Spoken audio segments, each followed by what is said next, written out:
प्रभु जीशुख्रीष्ट नाम प्रतिदिन रोटी आपण मान पुणी स्वागत करुचु। आज अगस्ट मास 31 तारिख शनिवार दिन 2024 वर्ष। आज ध्यान होउछि सदा प्रभु जे इस्राएल को सुरक्षा दियंती। देख जे इस्राएल को रक्षा करे से निद जीवे नाई कि शोइबे नाई। गीत संहिता 121 4 पद।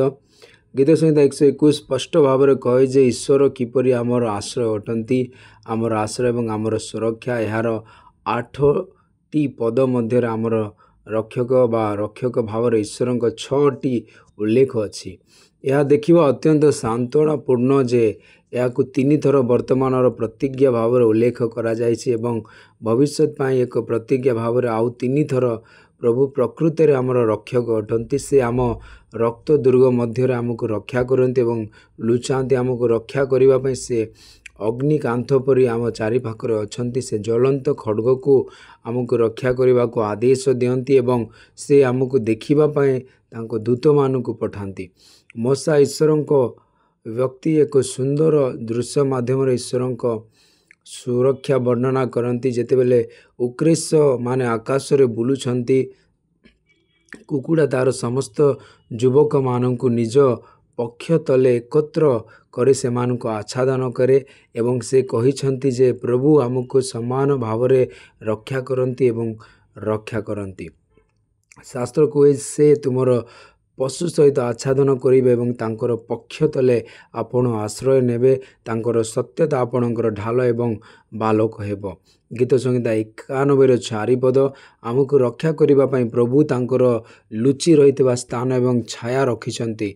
गीत संहिता कहती जे सर्वपरिष्ठ गुप्त स्थान रे वास करती, से सर्वशक्तिमान छाया तले रहिबे। मु सदा प्रभु विषय कहबी से मोर आश्रय एवं मोर दुर्ग, मोर परमेश्वर। मु तांको ठारे विश्वास करबी। निश्चित भाव में से आपण को पक्षी मानकर फांदर एवं विपदजनक महामारी उद्धार करिवे। गीत संहिता 91 1-3 पद। आज दुनियार लोक माने असुरक्षित अवस्था अच्छी। से माने सबु दिगरे संपूर्ण एवं असुरक्षित। से माने निरंतर भय रे अच्छी। जेपरी से माने केबे असुस्थतार शिकार हेबे किंबा जादुकर शिकार हेबे किंबा अपरिष्कार आत्मा को आक्रमण आसबे किंबा दुर्घटनार सम्मुखीन हेबे। से माने अनाथ परी सेमान को आत्मार असुविधा पड़ती एवं निरापत्ता एवं सुरक्षा पाई लंबा।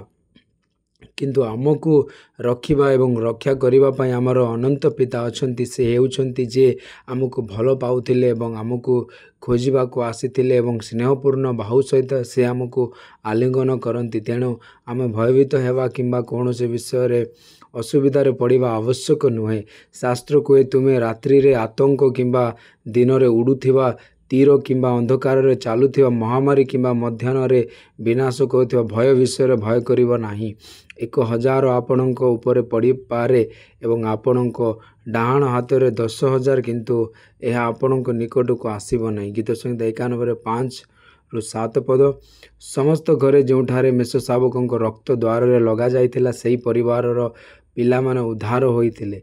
जेतेबेले कि समस्त ज्येष्ठ पुत्र मिश्र देश रे आघात पाइथिले, सेहीपरि भाव में आपण एवं आपणक परिवार जो माने प्रभु जीशुक मूल्यवान रक्त दुर्ग रे आश्रय नहीं आपण उद्धार पाइबे। से तुम आखिर चपल परी तुमको रक्षा करिवे। ईश्वर संतान माने प्रभु को प्रशंसा करंतु एवं धन्यवाद दियंतु जे आपण को रखंती एवं शोइबा किंबा निद्रा बिना रक्षा करंती।